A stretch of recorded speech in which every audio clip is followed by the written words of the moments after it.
Aion, Researches into the Phenomenology of the Self by C.G. Jung, translated by R.F.C. Hull, read by David Rintoul for Ukemi Audiobooks. Foreword. The theme of this work is the idea of the aeon, Greek aion. My investigation seeks, with the help of Christian, gnostic, and alchemical symbols of the self, to throw light on the change of psychic situation within the Christian aeon.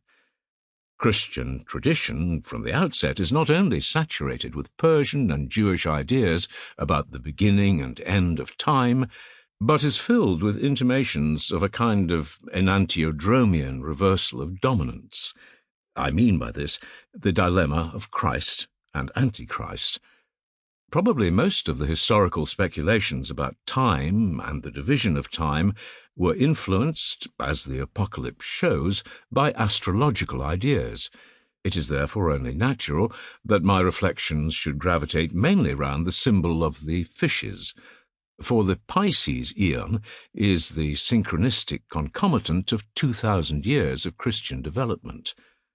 In this time period, not only was the figure of the Anthropos, the Son of Man, progressively amplified symbolically and thus assimilated psychologically, but it brought with it changes in man's attitude that had already been anticipated by the expectation of the Antichrist in the ancient texts. Because these texts relegate the appearance of Antichrist to the end of time, we are justified in speaking of a Christian aeon, which it was presupposed would find its end with the second coming. It seems as if this expectation coincides with the astrological conception of the Platonic month of the fishes. The immediate occasion for my proposing to discuss these historical questions is the fact that the archetypal image of wholeness, which appears so frequently in the products of the unconscious, has its forerunners in history. These were identified very early with the figure of Christ, as I have shown in my book Psychology and Alchemy. I have been requested so often by my readers to discuss the relations between the traditional Christ figure and the natural symbols of wholeness, or the self, that I finally decided to take this task in hand.